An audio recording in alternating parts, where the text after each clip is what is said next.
Good morning, the third year students. This is Dr. Saurik Ghosh from the Department of Organ of Medicine, MN Homeopathic Medical College. And today I will like to discuss about a very important topic, that is a topic on mental disease. So, mental disease is from the Organon of Medicine. It is written from aphorism number 210 to 230. Aphorism number, let's be comfortable, 210 to 230. Now, the mental disease, first of all, it is another form of one-sided disease, because if you go to aphorism number 210, so this is the book of the Organon of Medicine, and we will first of all we will study from the aphorisms, then we will study from the other reference books. So the mental disease we see from aphorism number 210 to aphorism number 230. First of all, I will teach this topic according to your examination. So first of all, you see that mental disease, we can divide the aphorisms in such a manner that it will be easy to write in your examination. So if we get mental disease from aphorism number 210, then we get the definition of aphorism number 210. After that, we see that there is the 211, 12, 13, 14. These four aphorisms, there Hahnemann has given us a general discussion or a general idea about the mental disease. After that, we will go to the classification of mental disease. The classification there will get from aphorism number, first of all, there are four types of mental disease. We get from aphorism number 215, then 221, then 223 and 224.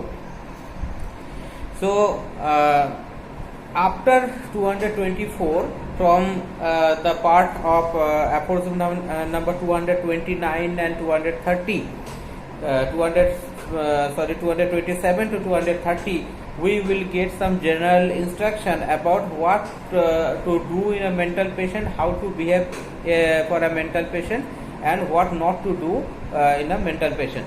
So first of all, let us start with this beginning of aphorism number 210. So in 210, if we read this out, of soric origin are almost all those diseases that I have above termed one-sided, which appear to be more difficult to cure in consequence of this one-sidedness, all their other morbid symptoms disappearing as it were before the single great prominent symptoms of this character are what are termed mental diseases.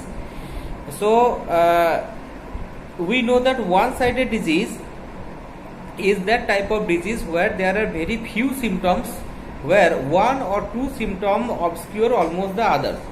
So there are some chronic, so these one-sided disease are soric in origin, they are chronic diseases, and one or two principal symptoms they obscure the others.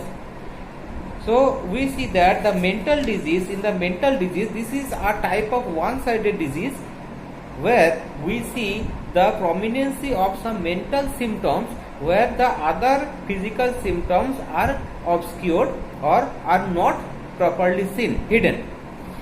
So first of all, we see that this mental disease is chronic in nature, soric in origin, and one-sided in nature. Okay, so this is the basic of aphorism number 210. There is also another word, another thing written in 210, that this mental disease, there is no such specific disease called mental disease. Why is this thing? So for the next four aphorisms, it has been discussed regarding this, why this mental disease, we cannot consider this as a separately mental disease, although it has been written, the aphorisms from 210 to 230, a number of aphorisms are there, which has Hahnemann written in the Organ of Medicine regarding the mental disease. But Hahnemann has told that mental disease is not a separate disease, because whenever there is any disease, the vital force is disturbed. When the vital force is disturbed, all the mental aspect and physical aspect both are disturbed. So in each and every mental disease we can get a physical symptom, each and every physical disease we can get a mental symptom. That we mean that when the vitality is disturbed, both the mental and physical aspects are affected. There in some cases we get that there are less physical symptom and the prominency of the mental symptom, which we can say as the one-sided disease and or the mental disease. So we can say that this mental disease is not a separate mental disease. It cannot be happen like that is something which is affecting the mind only and nothing more than the mind is affected. That cannot be. There is a connection of the mind, body and the vital force everywhere. So there cannot be any separate distinction between the mental or the physical disease. But in order to understand the condition in the condition of the disease, we can have that this is a mental disease. This is what we call a mental disease. We have to take the case according to that the mental condition. So it is necessary for us to classify this as a mental disease.